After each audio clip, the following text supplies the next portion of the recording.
자, 말씀 보겠습니다. 자, 요한계시록 7장 3절부터 보겠습니다. 3절부터 무장 들어갑니다. 3절부터 8절까지입니다. 한 절씩 교독하겠습니다. 2일 후에 3절 가로되 우리가 우리 하나님의 종들의 이마에 인치기까지 땅이나 바다나 나무나 해하지 말라 하더라. 내가 입맞은 자의 수를 들으니 이스라엘 자손의 각 지파 중에서 입맞은 자들이 14만 4천이니 유다 지파 중에 인맞은 자가 1만 2천이요 루벤 지파 중에 1만 2천이요 갓 지파 중에 1만 2천이요 아셀 지파 중에 1만 2천이요 납달리 지파 중에 1만 2천이요 므낫세 지파 중에 1만 2천이요 시므온 지파 중에 1만 2천이요 레위 지파 중에 1만 2천이요 이사갈 지파 중에 1만 2천이요 스불론 지파 중에 1만 2천이요 요셉 지파 중에 1만 2천이요 베냐민 지파 중에 입맞은 자가 1만 2천이라. 아멘. 네, 그러면 7장 3절부터 말씀 들어가도록 하겠습니다. 자, 요한계시록 7장 3절입니다. 자, 7장 3절에서 가로되 우리가 우리 하나님의 종들의 이마에 이런 말씀이 있습니다. 자, 7장 3절에서 돋보이는 말씀이 우리입니다. 우리가 우리 하나님의 종들의 이마에 인치기까지 하면서 우리라는 말씀이 연속 2번 반복됩니다. 그럼 여기서 우리라고 하는 것은 뭘 가리키느냐? 우리라고 하는 것은 하나님의 인맞은 종 14만 4천이 술을 채워 완성된 공동체를 본문에서 뭐라고 하셨다? 우리라고 하신 겁니다. 네, 그래서 우리라고 하는 것은 하나님의 입맞은 종의 수 14만 4천의 수를 채워서 완성된 공동체를 뭐라고? 우리라고 한 것입니다. 그래서 우리라는 말을 내가 쓸 수 있다는 것은 그 우리라는 공동체 안에 나도 하나님의 인을 맞아서 동참하고 있다. 이럴 때 내가 이제 우리라는 말을 쓸 수 있다는 것입니다. 그래서 저도 여러분도 반드시 하나님의 입맞은 종 수에 들어가게 하시되 특별히 유다 지파 장자의 축복을 받고 우리라는 공동체 안에 저도 여러분도 함께 들어갑시다. 자, 그럼 이제 이 우리라는 말씀이 본문에도 나오고, 자, 요한계시록 1장 5절에서도 우리라는 말씀이 돋보입니다. 요한계시록 우리를 사랑하사 그의 피로 우리 죄에서 우리를 해방하시고 이렇게 말씀했습니다. 그러면 1장 5절에서 말씀하시는 우리는 어디서부터 시작이 됐는가 하면 1장 1절에 반드시 속히 될 일을 보이실 그 종들, 거기서부터 우리라는 말씀이 시작이 된 것입니다. 그리고 또 1장 2절 같이 말씀에 대하여서도 그리스도에 대하여서도 다 증거할 우리를 가리키는 겁니다. 또 3절에서는 이 예언의 말씀을 읽고 듣고 지켜서 복 있는 우리를 가리키는 겁니다.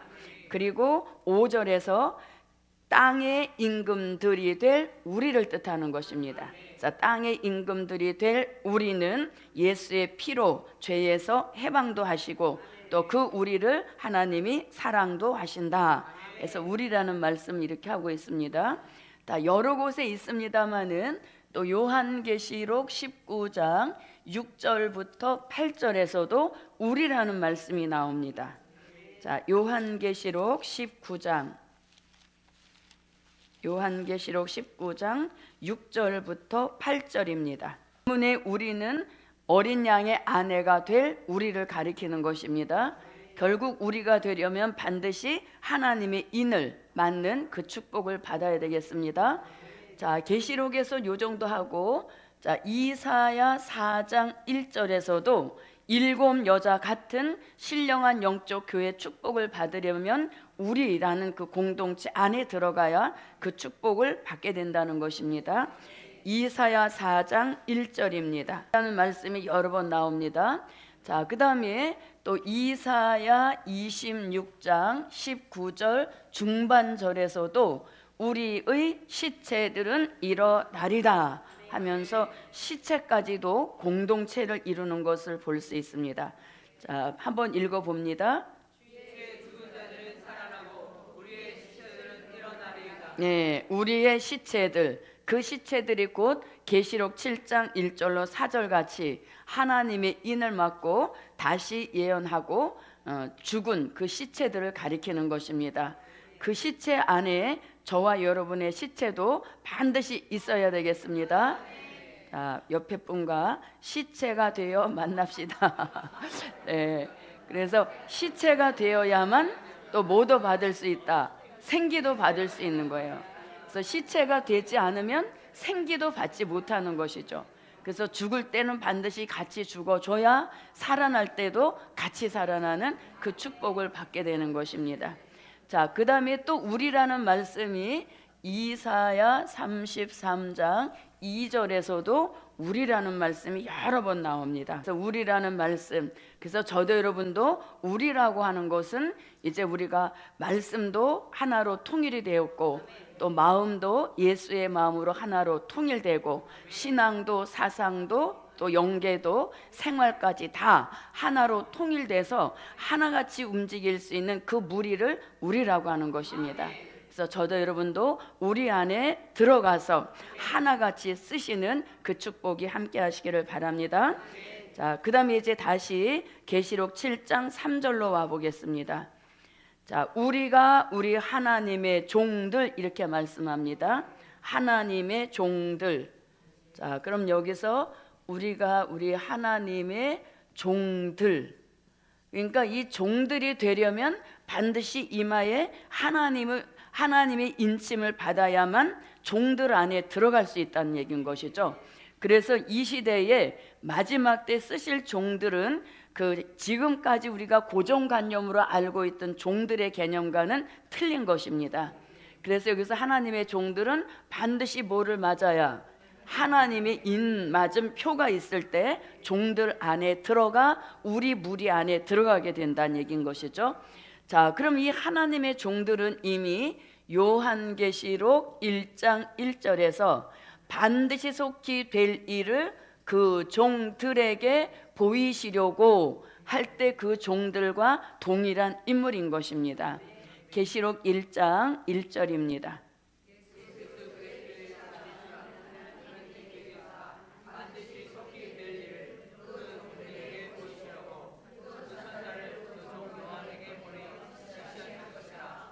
네, 반드시 속히 될 일을 보이실 그 종들, 그러니까 반드시 속히 될 일을 그 종들에게 보이시면 그들은 하나님의 인을 맡고 이 시대에 말세의 종으로 쓰시는 그 축복이 예정되어 있다는 겁니다. 그래서 그 종들과 동일한 종들을 가리키는 것입니다. 자, 그럼 이제 다시 7장 3절로 와봅니다.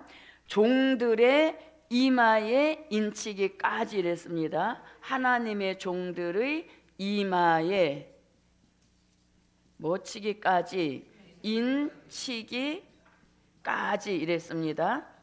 자, 그러면 하나님의 종들 이마에는 다 무슨 표가 있다? 하나님의 입맞은 표가 있다는 것입니다.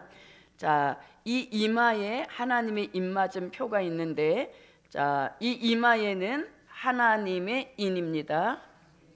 자, 그러면 우리 몸 중에 많은 부분이 있는데 하필이면 이마에다가 하나님의 인을 치느냐, 다 이유가 있는 것입니다. 자, 이마에 인을 쳤다라고 하는 것은 우리들의 생각, 우리들의 정신, 우리들의 사상에 아주 근본적 개조 변화가 일어나서 하나님의 인을 맞을 만한 사상의 무장이 철저히 이루어졌다는 그 뜻을 가리키는 것입니다. 그래서 왜 이마에 하나님의 인을 쳤는가? 그것은 생각과 정신과 사상에 완전한 개조 변화를 주시어서 인을 맞을 만한 그런 사상의 무장이 이루어졌다는 뜻인 것입니다. 자, 그러면 생각과 정신과 사상에 완전히 개조 변화가 되어지면 어떤 사상이 되는가 하면 그 사상을 우리는 백마의 사상 이렇게 말합니다. 백마의 사상. 이 백마의 사상은 요한계시록 6장 2절을 기준한 사상인 것입니다. 그래서 우리 시대에 가장 강한 사상이 있다면 그 사상은 무슨 사상? 백마의 사상인 것입니다. 백마의 사상이 얼마나 강한 사상인가 하면 이기지 못했던 자기 자신까지라도 이겨낼 수 있는 그런 사상이 백마의 사상인 것입니다. 그래서 저도 여러분도 하나님의 인을 맞을 만큼의 사상의 무장이 철저히 돼야 되는데 그 사상은 복음의 우선주의적인 사상, 백마의 사상인 것입니다. 그래서 이 사상이 시원치 않으면 백날 우리가 이 무리 안에 있어도 인 맞는 역사는 자꾸 지연이 되는 것입니다. 그래서 저도 여러분도 사상의 개조 변화가 매우 중요한 것입니다. 예. 그래서 우리를 쓰시는 역사에도 주의 종이 늘 그러시죠. 말씀 무장은 누구나 도토리 키재기다 이렇게 말씀하시죠. 그 사람 수준이 그 사람 수준이다 이렇게 말씀하시는 것을 볼 때 저도 여러분도 이 사상이 굉장히 중요하다는 것을 바로 인지하셔서 우리 모두 사장이 남다르게 무장되는 그 축복을 받아서 우리들의 시대를 앞당길 수 있는 그 축복이 함께 하시기를 바랍니다. 자, 이기고 또 이기는 최후의 승리자를 만들어주시는 사상, 그 사상이 백마의 사상인 것입니다. 그래서 우리가 요즘 보면은 이 정신 사상, 정신 생각 사상이 굉장히 나약해져 있습니다. 어른이고 애들이고 보면은 이 굉장히 나약해져 있죠. 그래서 이사야 19장 4절 말씀에 보면 애굽에 빠른 구름 타고 강림하실 때가 되면 애굽 사람들의 정신이 쇠약해진다 그랬습니다. 그래서 쇠약해진 정신으로는 하나님의 인을 맞을 수 없다는 얘기인 것이죠. 그래서 사상을 개조 변화시켜 주시는 그 말씀이 반드시 속히 될 일의 말씀, 그 말씀이 자꾸 들어와서 우리의 생각과 정신과 사상을 개조 변화시켜 주시면 우리를 최후의 승리자로 만드시는 그 역사가 일어나게 하시는 겁니다. 그래서 이 백마의 사상을 또 다른 쪽으로 보면 영원한 복음의 무엇이되 절대성, 영원한 복음의 절대성. 요한계시록 14장 6절에서 말씀하시는 영원한 복음의 절대성인 것입니다. 자, 계시록 14장 6절입니다. 그래서나 복음이 최우선적으로 선택을 돼야 된 겁니다. 복음이 최우선적. 나 오늘 하루의 일과 중에서 내 오늘 하루 일과 중에서 항상 복음이 먼저 선택. 내가 어떤 그런 이렇게 선택할 수 있는 상황이 벌어졌을 때 복음을 가장 먼저 선택할 수 있는 그게 바로 복음의 절대성인 것입니다. 복음이 뒤로 밀려나면 안 된다는 이야기인 것이죠. 그래서 영원한 복음의 절대성. 자, 그러면은 천국 복음의 절대성. 천국 복음의 절대성은 우리가 무슨 사상? 그렇죠. 순교 사상이라고 하는 것입니다. 네, 마태복음 4장 23절과 마태복음 24장 14절에서 말씀하시는 천국 복음의 절대성도 있었습니다. 그 절대성을 가진 사람들은 결국 뭘 했습니까? 복음 앞에 요한계시록 6장 9절로 11절 같이 순교한 이런 역사인 거죠. 근데 우리는 순교가 아니라 복음의 아주 절대성, 최우선, 어떠한 일에 있어서도 복음 선택이 뒤로 물리지 않고 항상 복음 선택을 1순위에 둘 수 있는 그런 사상이 복음의 절대성, 백마의 사상인 것입니다.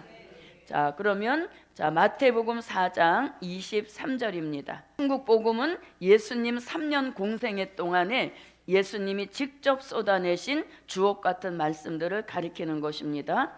자, 이러한 천국 복음으로 순교자가 나왔던 역사인 것입니다. 요한계시록 6장 9절부터 11절입니다. 자, 이렇게 복음마다 사상, 최고의 사상이 있으니 그것을 우리는 영원한 복음은 백마의 사상, 천국 복음은 순교의 사상인 것입니다. 자, 이렇게 이제 하나님의 인을 이마에 치시는 이런 역사인 것입니다. 자, 그럼 이마라는 말씀이 어디 나오는가 한번 봅니다. 자, 이마라는 말씀은 에스겔서 9장 3절로 6절에서도 이마라는 말씀이 나옵니다. 자, 한번 가보겠습니다. 에스겔서 9장 3절부터 6절입니다. 하나님의 이마에 인침 표받은 사람들은 어떠한 일에도 피해받지 않고 보호하시는 그런 역사 있음을 말씀하고 있는 것입니다. 자, 그 다음에 요한계시록 14장 1절에서도 이마에 어린 양의 이름과 그 아버지의 이름을 쓴 것이 있도다, 이렇게 말씀합니다.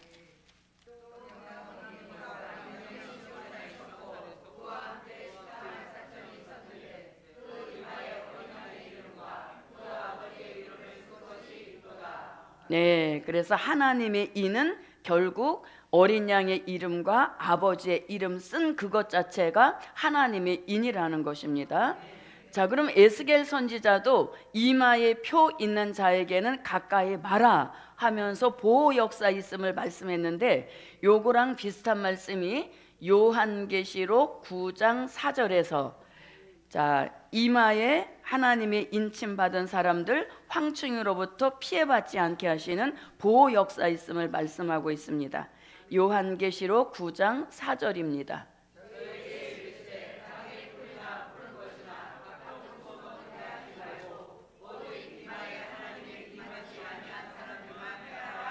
네, 거기도 이마라는 말씀 나오죠. 그래서 하나님의 인맞은 표가 이마에 있는 사람 황충이로부터 피해받지 않는 보호 역사 있음을 에스겔 선지자 사도 요한이 함께 말씀한 것입니다. 자, 그래서 저도 여러분도 이마 관리를 잘해야 되겠습니다. 자, 그래서 이렇게 하나님의 인을 이마에 치시는 역사. 자, 그러면 우리가 지금까지 받은 성령의 인은 어디에 치신 역사입니까? 네, 성령은 우리 마음의 보증으로 쳐주신 인, 그것이 바로 성령의 인인 것입니다. 그래서 마음에는 성령의 인을 쳐주시고 이마에는 하나님의 인을 쳐주신 이런 종들이 14만 4천의 수를 채우고 나와서 우리라는 공동체를 형성하는, 그것이 종말 역사 중에 가장 핵심적인 그런 역사인 것입니다. 그래서 저도 여러분도 성령의 인은 이미 마음에 맞았으므로 사상, 이 정신, 생각 이런 것들에 대한 부장을 철저히 하여서 하나님의 입맞은 종 반열에 우리가 유다 지파로 세우시는 그 축복이 함께 하시기를 바랍니다. 자, 이렇게 이제 그러면 이제 이마에 인치기까지 이랬습니다. 자, 그럼 여기서 인은 역시 무슨 인이다? 하나님의 인을 가리키는 겁니다. 그런데 우리가 여기서 눈여겨볼 게 뭐냐면 인치기까지라는 말씀이 들어가 있습니다. 인치기까지라는 요 말씀이 들어가 있는데, 이 까지라고 하는 것은 하나님의 인을 맡고 나오는 종들의 수는 뭐가 돼 있다? 예정된 수가 있다는 것입니다. 까지라고 했으니까 예정된 수가 있다는 것이고, 그 수는 계시록 7장 4절에서 14만 4천의 수로 이미 예정되어 있고 그 까지가 넘어가지 않는다는 것입니다. 예정된 수까지만 인을 치지 넘어가지도 않고 들차지도 않고 딱 거기까지만 인을 치는 역사가 있다는 것입니다. 자, 그럼 여기서 까지라는 말씀이 또 어디에도 나오냐면 로마서 11장 25절과 조금 전에 읽어봤던 요한계시록 6장 9절로 11절에서도 까지라는 말씀이 나옵니다. 자, 로마서 11장 25절입니다. 이방인의 충만한 수가 들어오기까지 이렇게 말했죠. 그 이방인의 충만한 수는 해 돋는 곳으로부터 하나님의 인을 치는 역사에 예정된 수가 있다는 것을 사도 바울도 말씀했습니다. 그래서 사도 바울은 자기가 이스라엘 사람임에도 불구하고 그 역사가 이방인을 통해 일어날 것을 말씀하고 있는 것입니다. 그리고 순교자의 응답에도 이 입맞은 종의 수가 차기까지라는 말씀이 나옵니다. 자, 한 번 더 읽어봅니다. 계시록 6장 9절로 11절입니다.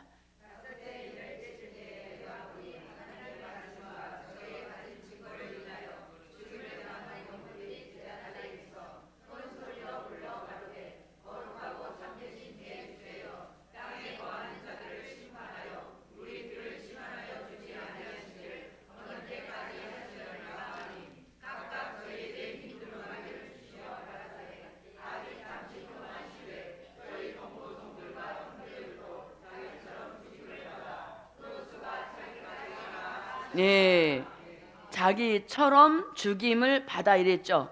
자기처럼 할 때 요 자기는 누구 자기? 예, 먼저 죽은 순교자들을 가리키는 겁니다. 기도하고 있는 순교자들을 가리키는 것이죠. 자기처럼 무엇을 받아? 예, 죽임을 받아. 그러니까 또 누가 나온다는 얘기 결국은. 그렇죠. 순교자가 또 나온다는 얘기인 것이죠. 그럼 여기서 죽임을 받아라고 할 때 이 죽임은 결국 어디로 연결되는가 하면, 자, 이 죽음은 요한계시록 11장 7절로 10절에서 다시 예언을 마친 입맞은 종들이 죽는 시체가 되는 것을 말씀했는데, 순교자는 이미 이들이 술을 채우고 나와서 다시 예언하고 자기들처럼 순교할 것을 내다본 그런 응답을 받았다는 얘기인 것이죠. 자, 계시록 11장 7절부터 10절입니다.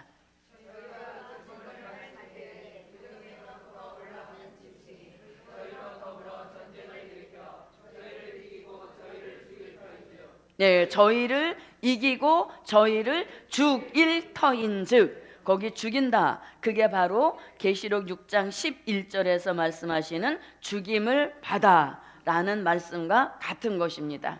그래서 자기처럼 할 때 자기처럼은 순교자를 가리키는 것이고, 죽임을 받아 할 때 죽임을 받는 사람들은 입맞은 종이 결국 순교하게 될 것을 말씀한 것이죠. 그래서 이렇게 입맞은 종들도 결국은 마지막 순교자가 될 것을 말하고 있는 것입니다. 자기처럼 죽임을 받아 그 수가 차기까지 하면서 이렇게 말씀하죠. 예, 그 수가 찬다는 것은 결국 무슨 수? 네, 하나님의 입맞은 종들의 수 14만 4천의 수를 가리키는 겁니다. 그러니까 이 천천만 순교자의 기도 응답 속에 수가 찬다 이렇게 말씀했으니까 이 수는 절대적으로 채워주는 수죠. 왜? 우리가 이 땅에서 졸며 자며 하는 기도도 응답이 내려지는데, 순교자들은 졸지도 않아요. 참소도 받지 않아요. 기도하는 그대로가 보좌 앞에 바로 상달되고 채워진 분량만 해도 얼마나 많은 분량이 채워져 있겠습니까? 그래서 그 수가 차기까지라고 하는 것은 순교자의 기도 응답 속에 이미 찬다라고 하는 말씀을 주셨기 때문에 이 수는 천하가 없어도 채워주는 수인 겁니다. 그래서 우리가 이렇게 매일 모여 있구나 이렇게만 생각하시면 안 되는 겁니다. 그래서 수가 찬다라는 말씀은 순교자의 기도 응답 속에 이미 찬다라고 하는 것이 응답으로 내려졌기 때문에 절대적으로 이 수는 채워지게 돼 있다. 예, 그래서 저도 여러분도 확신 속에 자신감을 가지고 인내로 기다리면 채워지는 겁니다.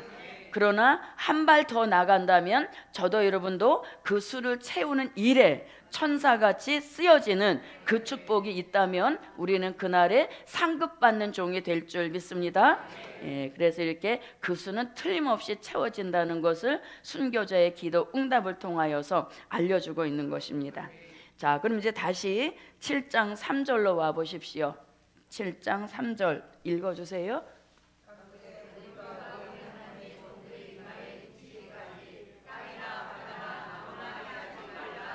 네. 자, 인치기까지 땅이나, 자, 땅이나 할 때 이 땅은 육대주를 가리키는 겁니다. 땅이나 바다나, 바다는 오대양을 가리키는 것입니다. 그 다음에 나무라고 하는 것은 교회들을 가리키는 겁니다. 자, 땅이나 바다나 나무나 뭐 하지 마라. 네. 자, 땅이나 바다나 나무나 해하지 마라 이렇게 말씀했습니다. 그럼 이거 누구한테 내린 명령입니까? 해하지 마라 한 것은 누구 들으라고 한 소리입니까? 그렇지, 내 천사 들으라고 한 말인 것이죠. 그 말씀이 어디 나오냐면 요한계시록 7장 1절로 2절에서 내 천사에게 했던 말을 다시 한번 또 하는 것입니다. 자, 계시록 7장 1절.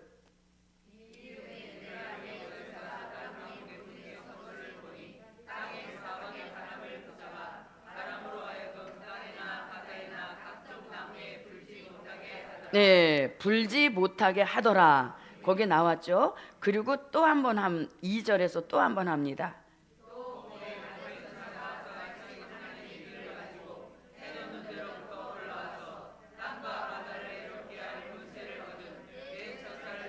예, 내 천사를 향하여 외치는 그 말이 인치기까지, 입맞은 종들의 수가 다 채워지기까지는 절대로 땅이나 바다나 나무를 해하지 마라 이렇게 해놓으신 겁니다.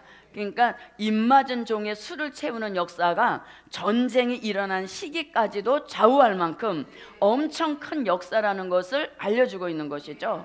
그래서 우리가 이렇게 지금은 뭐 이렇게 좀 이렇게 그런 모습으로 앉아 있지만 하나님 이 복음의 역사에서 볼 때는 전쟁까지도 늦출 만큼 이 종들의 수 채우는 역사가 엄청 중요한 것이고 한 사람 한 사람 모두가 중요해서 어느 누구라도 수를 채우는 역사에 도태돼서는 안 된다는 얘기인 것이죠.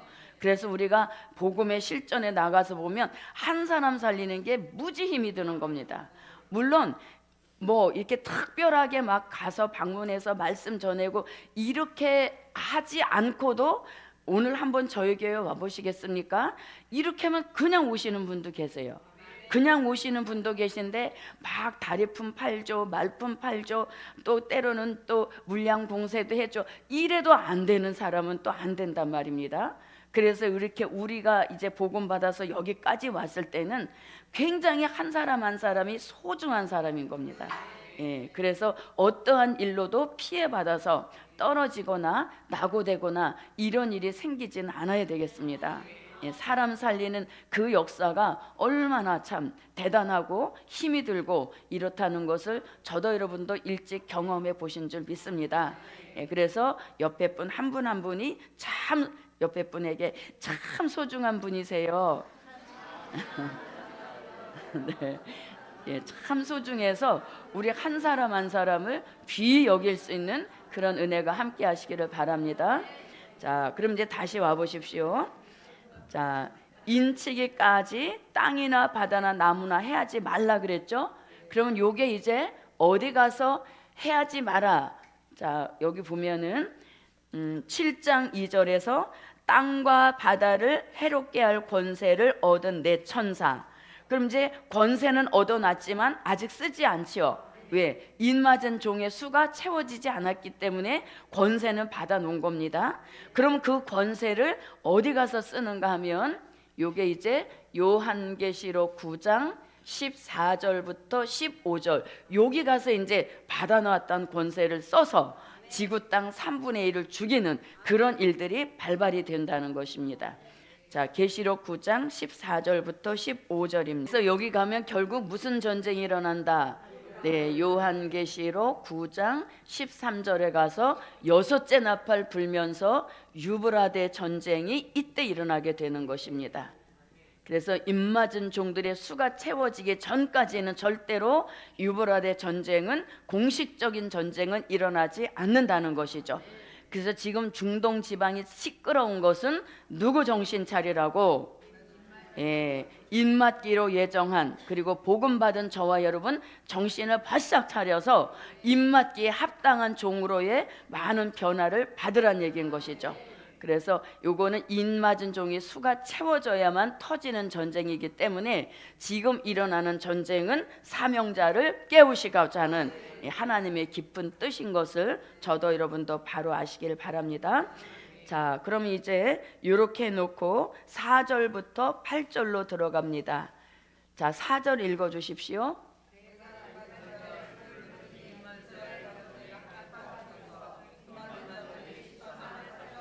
네.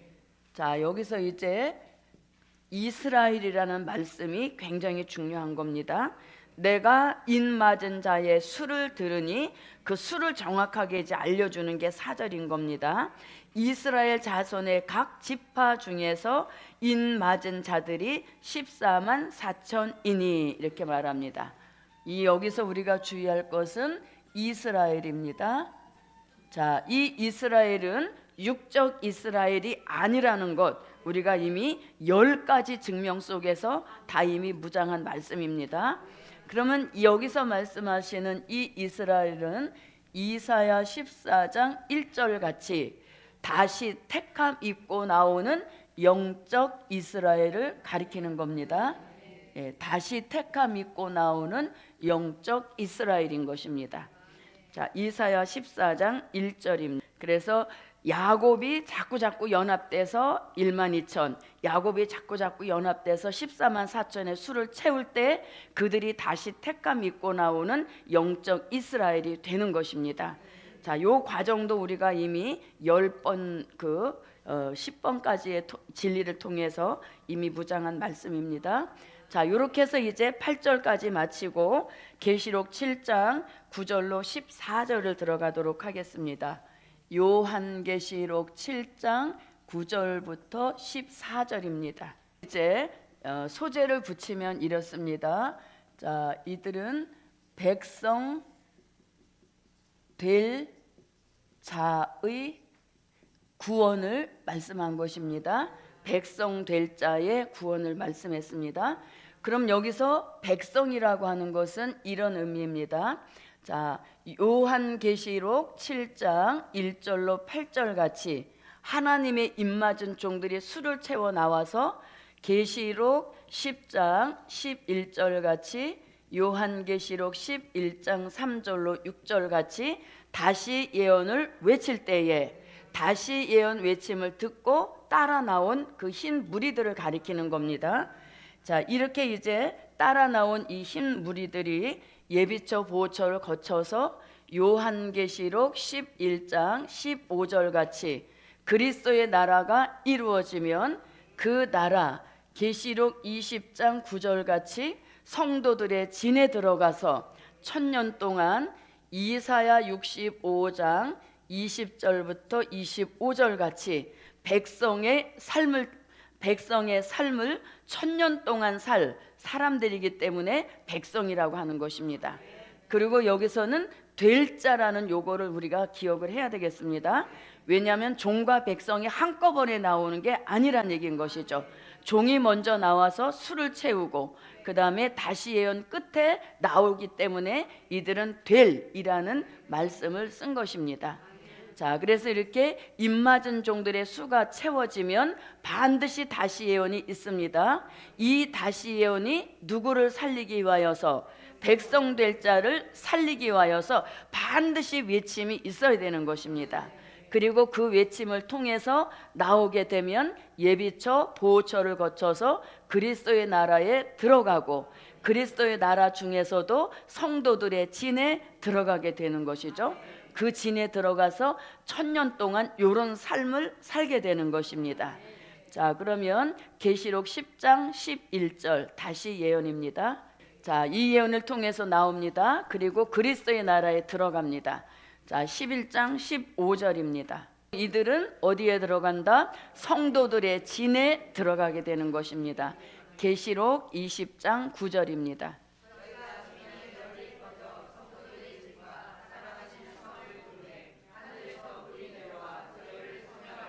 네, 성도들의 진에 들어간 백성들의 삶을 그린 것이 65장 20절부터 25절입니다. 자, 한번 읽어보겠습니다. 여호와의 말이니라. 확실한 말씀이라는 것입니다. 자, 이들은 가옥도 짓는다고 말씀합니다. 거할 집을 짓는다는 것이죠. 우리는 집 지을 필요가 없죠. 뭐에 어디에 들어갈 거니까. 예, 우리는 사랑하시는 성에 들어가니까 가옥 지을 필요가 없는 것입니다. 그리고 이들은 포도원도 재배한다고 이렇게 말씀하시죠. 예, 그리고 그들의 소생도 함께한다 이렇게 말씀하는 걸 볼 때 가옥을 짓고 소생을 하는 걸 보면 일정한 가정을 꾸리고 있다는 얘기인 것입니다. 이렇게까지만 얘기해도 무슨 뜻인지 아실 줄 믿습니다. 예, 그래서 이렇게 천년왕국에 들어가서 백성으로 살 자들도 결국은 다시 예언 외침 속에 나오게 되는 구원의 축복이라는 것입니다. 자, 이렇게 이제 서론을 해놓고 9절에서 2일 후에 이렇게 말씀합니다. 2일 후에. 자, 2일 후에라는 것은 무슨 뜻입니까? 계시록 7장 1절로 8절 같이 하나님의 입맞은 종이 술을 채워 나온 그 일 후에 또 다른 일을 내가 보게 됐다는 얘기인 것이죠. 그래서 이 일과는 다른 일이라는 것입니다. 종의 수가 채워지는 일과 다른 일이 새롭게 진행되는 것을 알려준 그런 말씀이 되겠습니다. 자, 이 일 후에 내가 보니 각 나라와 이렇게 했습니다. 자, 각 나라와 족속과 백성과 그 다음에 방언에서 이렇게 말씀합니다. 자, 그럼 요거 우리가 아까 읽어보았습니다. 어디에서? 요한계시록 10장 11절에서 다시 예언은 전 세계적인 복음 역사다 하는 것을 이미 10장 11절에서 말씀하신 것이죠. 그러니까 자 보십시오. 계시록 7장은 계시의 구분 중에서 무슨 계시? 목록적인 계시인 겁니다. 그래서 7장에서 나오는 것이 아니라 본론적인 계시에 들어가서 하게 될 다시 예언할 때 나오는 것이죠. 그래서 계시록 7장은 목록적인 계시이기 때문에 본론적인 계시, 다시 예언을 무슨 계시로 내다봤다? 목록적인 계시로 내다본 것입니다. 무슨 뜻인지 아시겠어요? 예, 이 일 후에 내가 보니 각 나라와 족속과 백성과 방언에서 많은 사람이 나오더라 하니까 7장에서 나오는가? 이게 아니라 7장은 목록적인 계시고 실질적 나오는 것은 본론적인 계시에 가서 하게 될 다시 예언, 이때 나오는 거죠. 그래서 이 다시 예언할 때 나오는 것을 목록적인 계시로 내다봤다는 얘기인 거예요. 그래서 7장에서 나오는 게 아니란 얘기인 것입니다. 그리고 다시 예언을 더 확대 설명한 것이 계시록 11장 3절로 6절인 것입니다. 자, 아까 요거 읽어봤으니까 이거 한번 읽어봅니다. 자, 그러니까 이 백성 될 자는 언제 나온다? 예, 백성 될 자가 이렇게 하면 됩니다. 백성 될 자가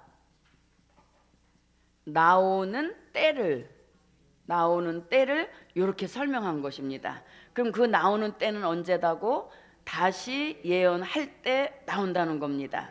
그래서 다시 예언은 본론적인 계시에 가서 하는 역사이기 때문에 이것을 목록적인 계시로 내다본 말씀인 것입니다. 자, 이렇게 이제 나오는 때를 말씀했습니다. 자, 그럼 다시 이제 9절로 와 보십시오. 이 일 후에 내가 보니 각 나라와 족속과 백성과 방언에서 아무라도 능히 셀 수 없는 큰 무리가 이랬습니다. 자, 그러면 이 백성의 수가 얼마냐 이거죠. 천년왕국에 들어가 백성 될 사람들의 수가 아무라도 셀 수 없는, 셀 수 없는 큰 무리가 이렇게 말씀합니다. 그러니까 백성의 수는 셀 수 없다는 것이죠. 종의 수는 얼마였고, 종의 수는 개수가 딱딱 돼서 14만 4천으로 수가 정확하게 나왔는데 이 천년왕국에 들어가 백성 될 사람의 수는 셀 수가 없다는 얘기인 것이죠. 그러면 요건 또 어떤 의미를 갖는가 하면 요거는 자 종된 자를 여기서 종된 자는 누굽니까? 네, 계시록 7장 1절로 8절에 하나님의 입맞은 종들을 가리키는 겁니다. 종된 자를 제외하고 마지막으로 구원받아 나오는 수는 얼마라고? 셀 수가 없다는 겁니다. 나오는 수는 셀 수가 없다. 그러니까 무슨 그 잘못된 비진리를 벗어야 된다고? 예, 14만 4천만 구원받느냐? 그러니까 너희가 잘못됐다. 이렇게 막 어거지를 쓰는 사람들이 있단 말입니다. 그건 복음의 참뜻을 아직 모르고 뭔지도 모르고 그냥 나오는 말대로 한 것이죠. 말은 그렇게 하더라도 언젠가는 그 대가를 치르게 되는 것이죠. 여러분, 요한계시록은 1장 1절에서 예수 그리스도의 계시라, 이게 딱 못을 박아놓고 시작하기 때문에 어떤 일에 있어서 확신이 없을 때는 입을 다물이고 있는 것이 본인에게 유익한 일인 것입니다. 그래서 예수로 시작해서 계시록 22장 20절로 21절에서 뭐라고? 아멘, 주 예수여 오시옵소서, 주 예수의 은혜가 모든 자들에게 있을지어다 하는 걸 볼 때 예수로 시작해서 예수로 진행돼서 예수로 마치는 이 복음이 요한계시록 영원한 복음, 최고의 복음, 최상의 복음인 것입니다. 예, 그래서 14만 4천만 구원받는다, 이런 비진리는 아주 잘못된 것입니다. 그래서 종된 자 입맞은 14만 4천을 제외하고 마지막으로 구원받아 나오는 수로서 이 수는 셀 수가 없다는 얘기인 것이죠. 물론 종된 자도 뭘 받았어요? 구원받은 역사인 것이죠. 예, 그래서 종된 자들을 통해서 구원받아 나오는 수는 셀 수 없다는 것을 강조해 주신 말씀인 겁니다. 그래서 이 일 후에라고 요걸 딱 못 박아주면서 서로가 다른 부류라는 것을 알려주고 있는 것입니다. 자, 그래서 이렇게 종된 자를 제외하고 구원받아 나오는 수라는 것입니다. 자, 그럼 이제 다시 9절로 와 보십시오. 자, 셀 수 없는 큰 무리가 무슨 옷을 입고, 네, 자, 그래서 요한계시록에서는 옷에 대한 말씀이 참 중요합니다. 자, 셀 수 없는 큰 무리가 흰 옷을 입고 나온다 이랬습니다. 그럼 요 흰 옷의 답은 어디 가서 찾느냐? 요한계시록 7장 14절에 가서 요 흰 옷이 어떻게 해서 나왔다는 것을 알려주십니다. 자, 계시록 7장 14절입니다.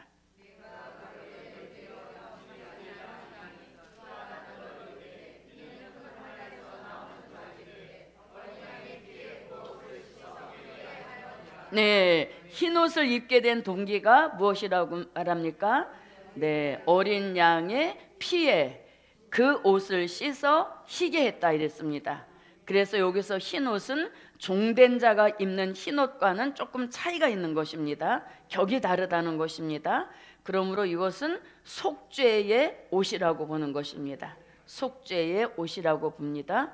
그럼 어린 양의 피에 그 옷을 씻어 희게 했다, 속죄의 옷을 입고 나온다 할 때 또 요 말씀은 어떻게 연결이 되는가 하면 요한복음 3장 3절로 5절 같이 물이라고 할 때 이 물은 베드로전서 3장 21절에서 말씀하시는 세례를 가리키는 것이고, 물과 그 다음에 성령으로 할 때 이 성령은 오순절에 내려주신 사도행전 2장 1절로 4절 같이 오순절에 내려주신 보혜사 성령인 것입니다. 그래서 그 보혜사 성령은 요한복음 14장 16절로 17절과 26절에서 말씀하시는 물과 성령으로 거듭나서 속죄의 옷을 입고 나오는 그 축복을 가리키는 것입니다. 그래서 흰 옷은 이런 과정을 통해서 입게 된다는 것입니다. 복음 3장 3절로 5절에서 하나님 나라라는 말씀이 몇 번 나왔습니까? 하나님 나라라는 말씀이 몇 번 나왔습니까? 저만 쳐다보고 계시면 답이 나옵니까? 자, 몇 번 나왔습니까? 2번 나왔죠. 예. 그래서 물과 성령으로 거듭나야만 들어가는 나라가 하나님의 나라라. 그러면 이 하나님의 나라는 어디를 가리킵니까? 요한계시록 11장 15절을 가리키는 것이죠. 그리스도의 나라 천년왕국을 복음서에서는 하나님의 나라라고 표기한 것이 여러 곳이 있습니다. 그래서 지금 요한복음 3장 3절로 5절에서는 이제 먼 훗날에, 물론 지금 현재도 물과 성령으로 거듭나는 사람들이 있지만 먼 훗날에 계시록 7장 9절로 14절 같이 물과 성령으로 거듭나서 어린 양의 피에 옷을 씻어 희게 하고 하나님의 나라의 백성으로 들어갈 자가 나올 것을 말씀하신 것이라고도 볼 수 있는 것입니다. 자, 그래서 이렇게 물은 세례를 뜻하는 것입니다. 베드로전서 3장 21절입니다.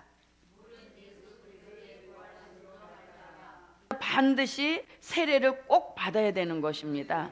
그래서 세례를 우습게 보면 안 된다는 얘기인 것입니다. 자, 그 다음에 성령, 요것도 꼭 받아야 되는 것이죠. 사도행전 2장 1절로 4절입니다.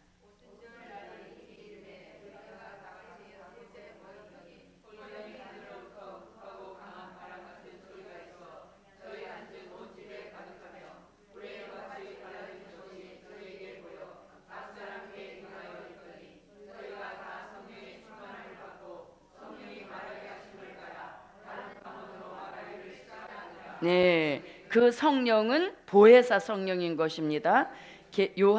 요한복음 14장 16절부터 17절입니다.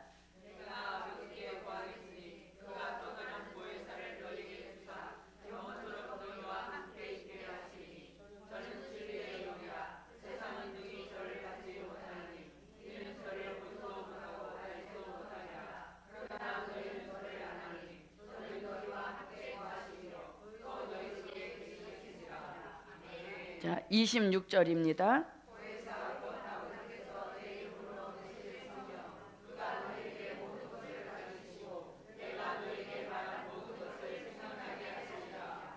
네, 이렇게 보혜사 성령을 받으면 그 마음에 뭘 쳐주십니까? 성령의 인을 쳐주시는 역사인 겁니다. 그래서 그리스도의 나라 천년왕국 하나님의 나라는 최소한 무슨 인을 맞아야? 네, 성령의 인을 맞아야 백성으로라도 들어갈 수 있다는 얘기인 것입니다.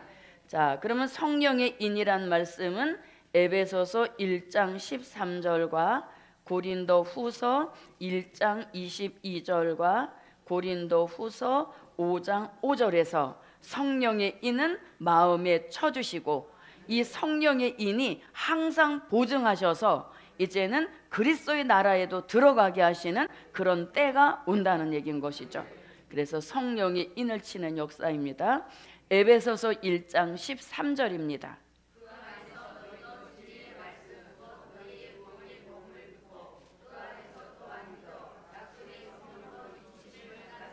약속의 성령으로 인치심을 받았으니 그 약속은 올라가시기 전에 기다리라. 몇 날이 못되어 성령을 받으리라 하신 그 말씀입니다. 자, 고린도후서 1장 22절입니다.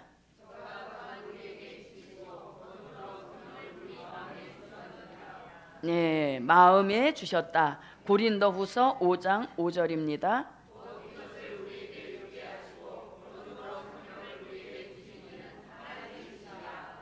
네, 자, 이렇게 흰옷 입은 무리는 성령의 인침을 받고 이제 백성으로 천년왕국에 들어가게 될 것을 말씀한 것입니다. 자, 그럼 다시 이제 9절로 와 보십시오. 이 일 후에 내가 보니 각 나라와 족속과 백성과 방언에서 아무라도 능히 셀 수 없는 큰 무리가 흰옷을 입고 손에 종려 가지를 들고 보좌 앞과 어린 양 앞에 서서 이제 큰 소리로 외치는 게 10절이 되겠습니다. 자, 10절 읽어 주십시오.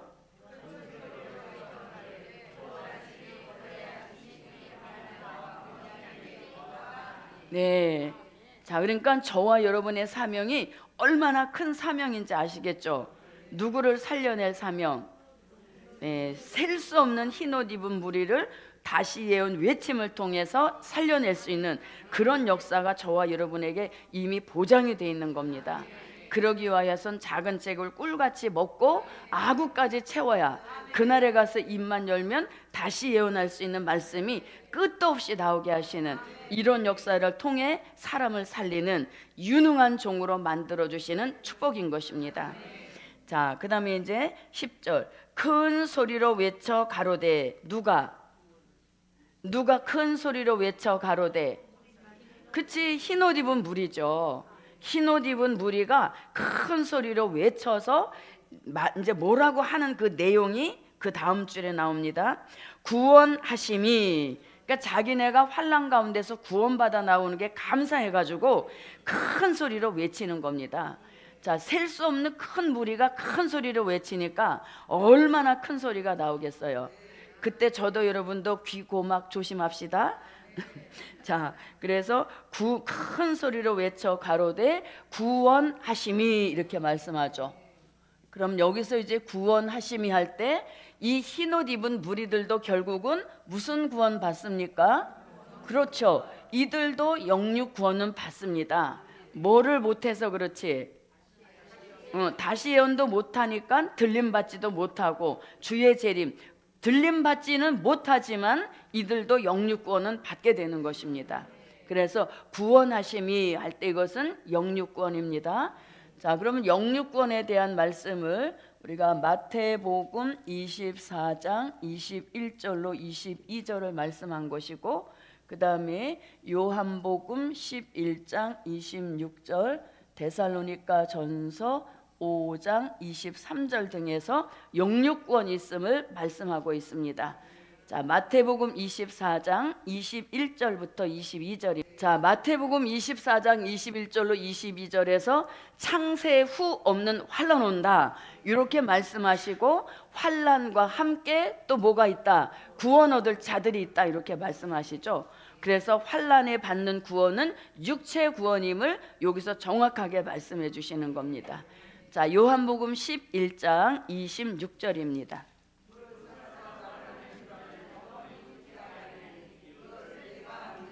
아멘. 네, 자, 그 다음에 데살로니가 전서 5장 23절입니다.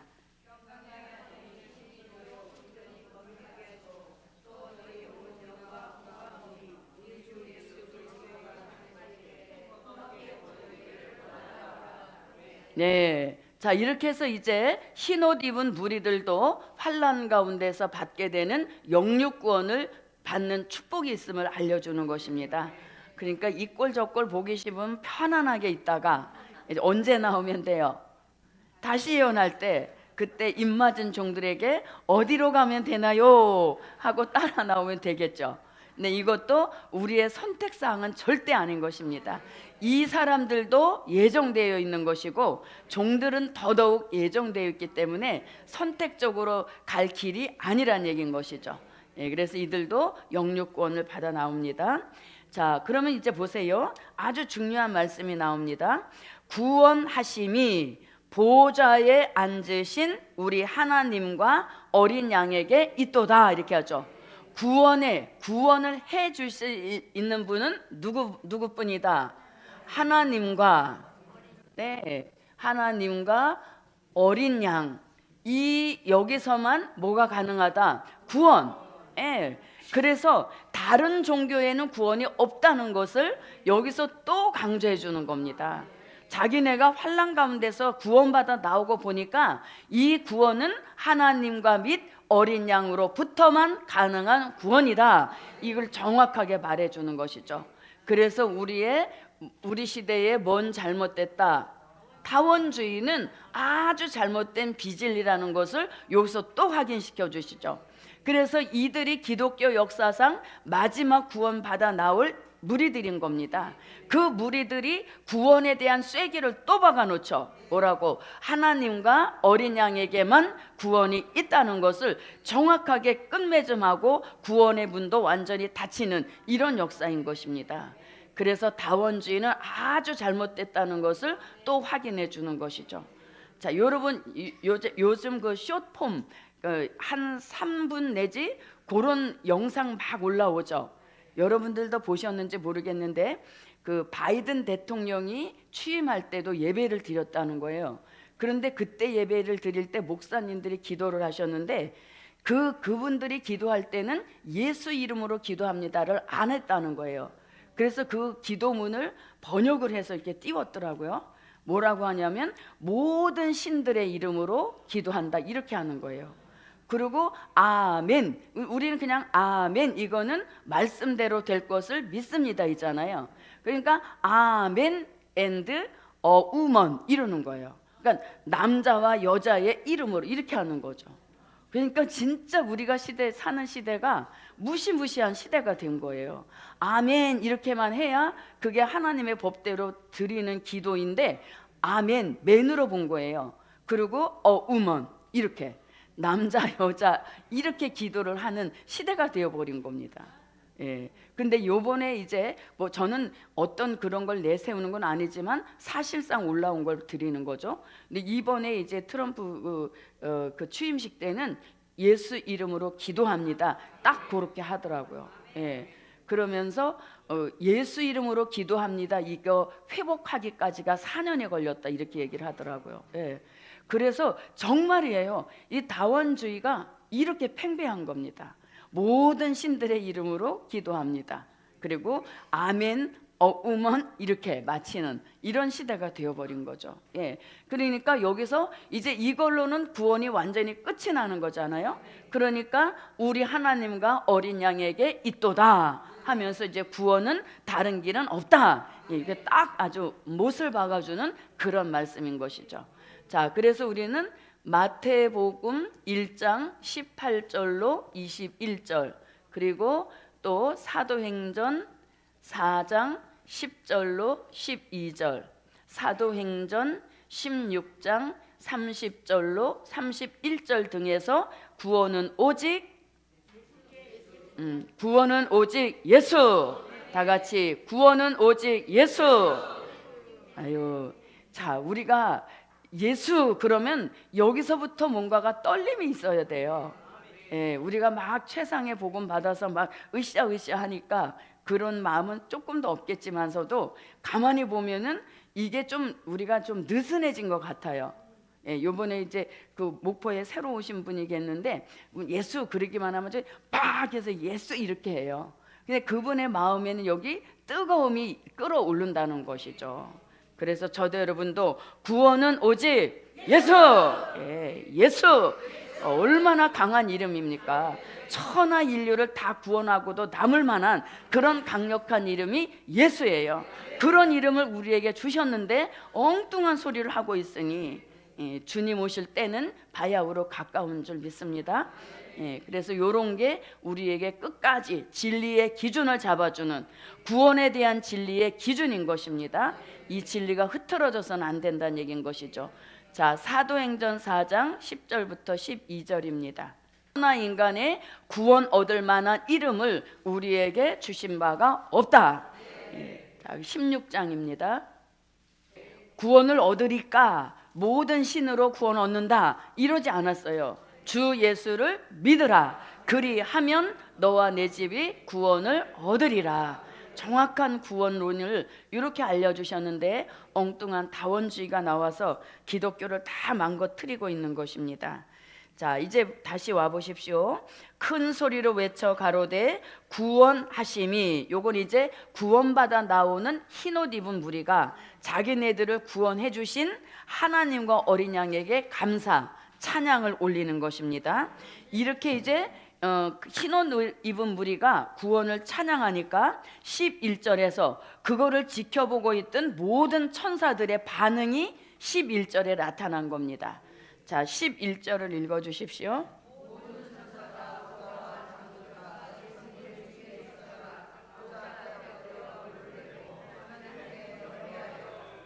네, 자, 여기서는 이제 모든 천사가 경배하는 내용이 되겠습니다.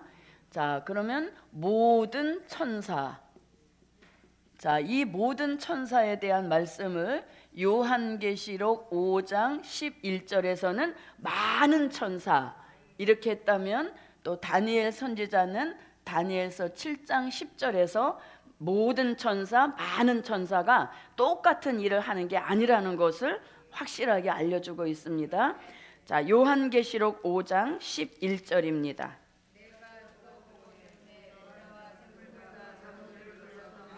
네, 많은 천사 이렇게 했죠. 자, 읽어 주십시오. 네, 만만이요 천천이라 이렇게 말씀해 놓고 그 만만과 천천히 하는 일을 다니엘 선지자가 알려줍니다. 자, 다니엘서 7장 10절입니다.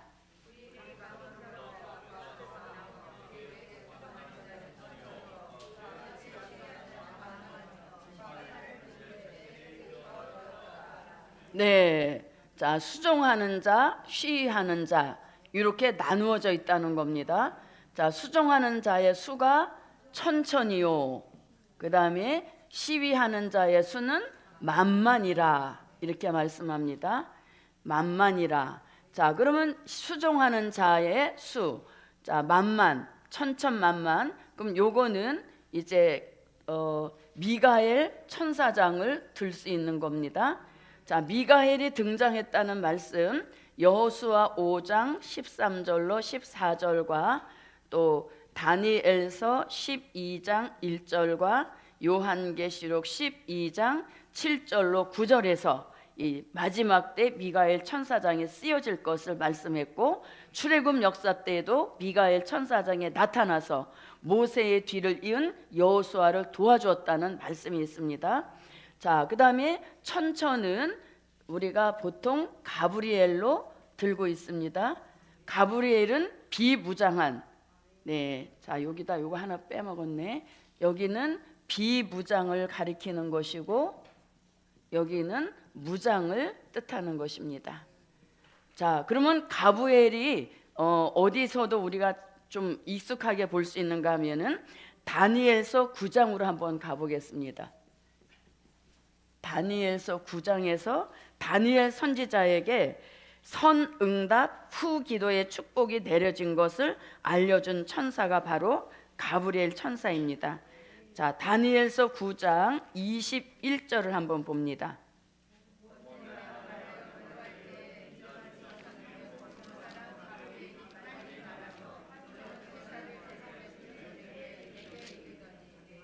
네, 계속 한번 읽어봅니다.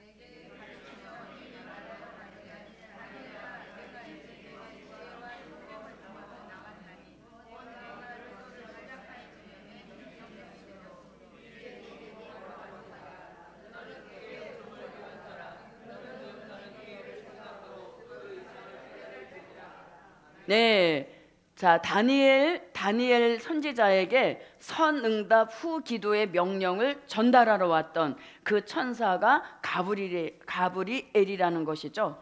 그래서 다니엘 선지자는 미가엘 천사장의 역사도 말했고 또 가브리엘로부터 큰 아주 그 축복도 전달받은 이런 역사를 볼 수 있는 것입니다. 자, 그래서 이렇게 모든 천사, 많은 천사가 이 마지막 복음 역사를 위하여 총동원되는 그런 게 종말의 역사인 것이죠. 그러니까 얼마나 확실하게 이루어질 것을 알려주는 것이에요. 그래서 저도 여러분도 좀 더 확신을 가지고 담대하게 나아갈 수 있는 그 축복이 함께 하시기를 바랍니다.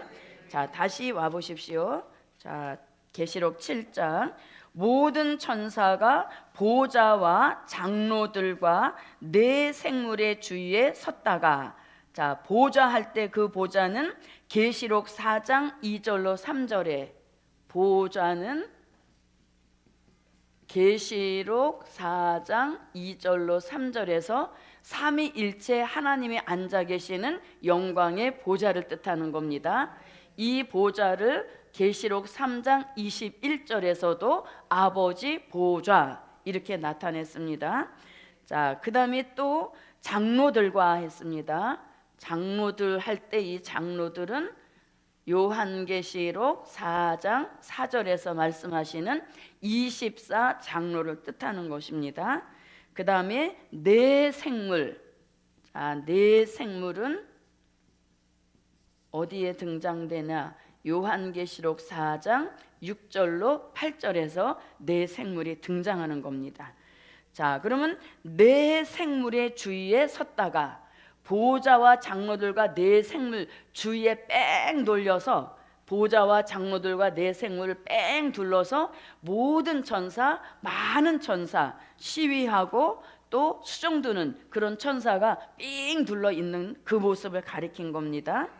그러면서 뭐라고 하냐면 얼굴을 대고 하나님께 경배하여, 이제 구원받아 나오는 흰옷 입은 무리의 순서가 끝나고 그 다음에 이제 모든 천사가 경배하는 겁니다. 그 경배의 내용이 12절에 나옵니다.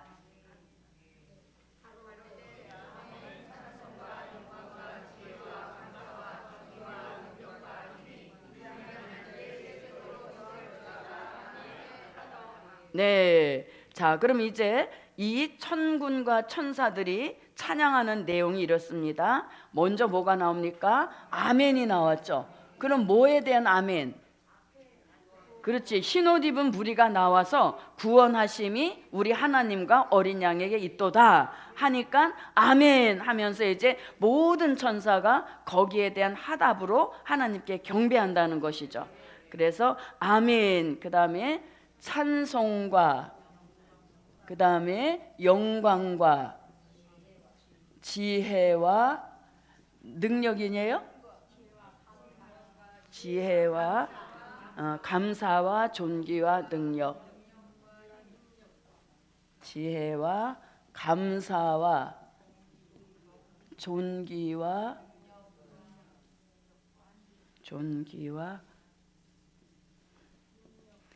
능력과 힘이 이렇게 했죠. 누구에게 있도다? 우리 하나님께 있도다. 그러니까 구원받아 나온 흰무리들도 구원에 대한 감사를 보좌와 어린 양에게 돌렸고, 또 그걸 지켜보고 있던 많은 천사, 모든 천사도 하나님께 있도다 하면서 하나님께 영광인 것이죠. 그래서 모든 영광은 다 하나님께 돌리라는 겁니다. 자, 그러면 여기서 아멘, 찬송, 영광, 지혜, 감사, 존귀, 능력, 힘 이랬죠. 그러면 여기서 구원이라는 말이 빠졌어요. 왜 구원이라는 말이 빠졌을까요? 왜 구원이 빠졌을까? 처음에 좀 멋모르고 그렇게 생각을 했는데 가만히 읽어보니까 이거는 천사들에 대한 말이잖아요. 그리고 앞에서 이미 구원이라는 말씀이 나왔기 때문에 구원은 빼놨더라고요. 예, 천사들은 구원과는 뭐 어떤 그 별개적인 그 관계는 사실 없는 것이죠. 그래서 아멘, 찬송과 영광과 지혜와 감사와 존귀와 능력과 힘의 근원, 그 근원은 우리 하나님께 있도다 이렇게 말씀하죠.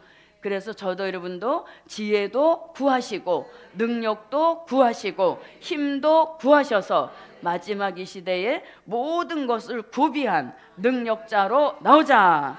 예. 자, 그리고 보세요. 이제 자 13절로 들어갑니다. 13절.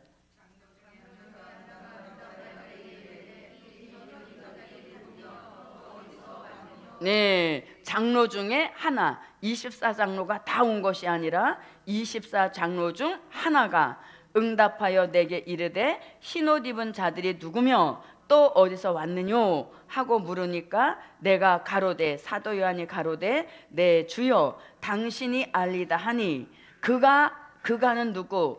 24장로 중 하나, 그가 나더러 이르되 이는 큰 환난에서 나오는 자들인데 이렇게 말씀하죠.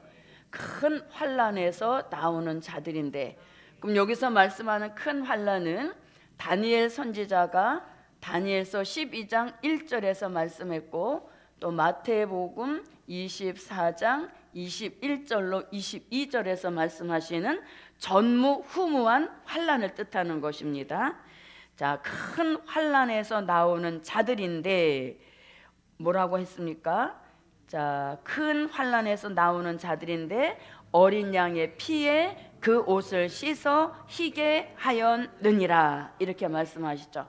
그래서 어린 양의 피에 그 옷을 씻어 희게 했다는 것은 아까 말씀드렸죠. 그것은 요한복음 3장 3절로 5절에서 물과 성령으로 거듭났다는 표를 가리키는 것입니다.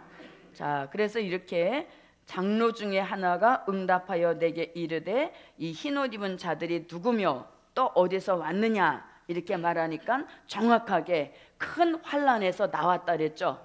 큰 환난에서 나오는데 이렇게 됐습니다. 자, 그러면 큰 환난에서 누구의 인도를 따라 나옵니까? 네, 계시록 7장 1절로 4절 같이 하나님의 입맞은 종들이 다시 예언할 때 계시록 10장 11절 계시록 10장 11절과 그 다음에 요한계시록 11장 3절로 6절 같이 다시 예언 외칠 때에 큰 환난에서 나와서 그 다음에 어디로 인도받는다? 예비처로 인도받는 것이죠. 자, 예비처로 인도받아 들어가는 것입니다. 환난에서 나와서 들어가는 곳이 예비처예요. 그래야 뭘 피할 수 있으니까, 환난을 피할 수 있으니까. 그럼 예비처는 요한계시록 12장 6절과 그 다음에 요한계시록 12장 13절로 16절에서 말씀하는 예비처입니다. 이 예비처는 두 가지 환난을 피합니다. 하나는 중동 전쟁을 피하여 들어가는 것이고 그 다음에 또 한 가지 목적은 계시록 13장 같은 수정통치 시대에 들어가지 않기 위하여서 예비하신 곳에 들어가게 하는데 그 인도를 하나님의 입맞은 종의 인도를 따라 들어가게 된다는 겁니다. 그래서 예비처에 들어가 있는 기간이 얼마나? 후 3년 반인 것입니다. 재림 후에 있다 하여서 후 3년 반이라고 하고 요것을 또 다른 말로 하냐면 42달이라고도 합니다. 이 42달이라는 말씀은 자, 요한계시록 13장 5절로 7절에서 42달 일할 권세를 받았다 그랬죠. 그리고 요한계시록 11장 2절에서도 42달 동안 짓밟으리라 하신 그 42달은 다 무슨 시대? 계시록 13장 같은 수정통치 시대를 말씀하는 것이고 그 시대를 피하기 위하여서 환난에서 나와서 바로 예비처로 들어가게 된다는 것입니다. 자, 이렇게 42달이라고도 말했고 또 다니엘 선지자는 한 일해의 절반 이렇게도 말했죠. 한 일해의 절반이라는 말씀은 다니엘서 7장 25절과 다니엘서 9장 27절 등에서 한 일해의 절반 이렇게 말씀하고 있습니다. 자, 요것만 한번 찾아보겠습니다. 다니엘서 7장 25절입니다. 한때 두때 반때를 지내리라. 한때는 1년, 두때는 2년, 그리고 반때는 반년을 가리키는 것이죠. 자, 합하여 3년 반이 되는데 재림 후에 3년 반인 것입니다. 다니엘서 9장 27대의 절반, 한 일에는 7년이고 그의 절반은 3년 반이 되는 것입니다. 자, 이렇게 해서 이제 예비처에 들어가서 두 가지 환난을 피하는 겁니다. 무엇과 무엇을? 중동 전쟁과 수정통치 시대를 피하여 들어가는 것입니다. 그래서 예비처에 들어가 있다가 후 3년 반이 끝나 산자의 심판이 진행되면 이들이 어디로 들어갑니까? 보호처라는 곳으로 들어가서 산자의 심판을 피하게 되는 것입니다. 자, 보호처라는 미가서 2장 12절로 13절과 이사야 4장 5절로 6절과 이사야 26장 20절 자, 그리고 이사야 33장 20절로 24절에서 말씀하고 계시고 또 시편 66편 1절로 6절 스바냐 2장 6절로 7절 그리고 계시록 7장 15절로 16절을 말씀합니다. 이것은 다 예언인 것이고 예언으로 목록적인 계시로 내다본 것이고 이것이 결국 요한계시록 15장 2절로 4절에서 이루어지는 것입니다. 그래서 보호처는 뭘 피해 들어간다? 산자의 심판. 계시록 16장 같이 진노의 7 대접 재앙이 쏟아질 때 그 재앙에 피해받지 않게 하시려고 보호초로 옮겨지게 하시는 이런 역사가 흰옷 입은 무리들에게 있게 되는 것이죠. 그래서 하나님의 택한 백성은 흰옷 입은 무리도 너무너무 안전한 방법을 다 이미 말씀 속에서 예비해 놓으신 것이죠. 그래서 뭐 어디 들어가서 비굴하게 피해 있고 이런 거 전혀 아니라는 것입니다. 자, 미가서 2장 12절로 13절은 한 처소에서 보호하시는데 이제 예비처에서 나와서 보호처로 옮겨지는 광경을 가장 정확하게 설명한 것입니다. 이사야 4장 5절로 6절은 천막을 덮어 보호하시는 곳, 그 다음에 이사야 26장 20절은 밀실 같은 보호처, 그 다음에 이사야 33장 20절로 24절은 강과 하수를 둘림 같은 보호처, 시편 66편 1절로 6절은 신육지를 내셔서 도보로 건너가게 하신다. 또 스바냐 2장 6절로 7절은 해변가 아스글론 같은 보호처를 말씀했습니다. 그리고 이것이 이제 잠시 후에 나오게 될 장막을 덮은 보호처라는 것입니다. 그리고 모든 예언은 15장 2절로 4절에 가서 진노의 7 대접 재앙이 쏟아지는 그 광경을 바라보면서 어린 양의 노래, 모세의 노래를 불러서 영육 구원 받았음을 확인시켜주는 이런 역사가 흰옷 입은 무리들에게도 있게 된다는 것이죠. 그래서 요걸 거친 후에 결국 계시록 11장 15절 같이 계시록 20장 9절 같이 들어가는 그 축복을 받게 되는 것이죠. 이것이 흰옷 입은 무리들의 구원의 완성인 것입니다. 이렇게 천년을 백성으로 살다가 결국은 계시록 21장 26절 같이 이 사람들도 어디까지 들어간다? 새하늘과 새 땅 무궁천국까지 들어가서 이제 영원한 종착지에 도착하게 하시는 이런 구원의 완성인 것입니다. 자, 그래서 이것이 흰옷 입은 무리들을 나오게 하셔서 구원에 이르게 하시는 과정이 되겠습니다. 자, 그래서 오늘 이제 14절까지 마쳤습니다. 14절까지 마쳤습니다. 받고 감사하신 아버지 하나님, 기근이 힘을 쓰는 이 시대에 기근에 피해받지 않는 보장 축복 말씀으로 주신 것 감사합니다. 그 말씀이 우리 실생활 현실이 되게 하셔서 하나님 앞에 드릴 때마다 인색함 없이 드리는 복을 주시옵소서. 하나님, 오늘 저녁부터 또 성회가 시작됩니다. 주제와 같은 축복이 꼭 이루어지도록 역사해 주시옵소서. 예수 그리스도의 이름으로 기도하옵나이다. 아멘.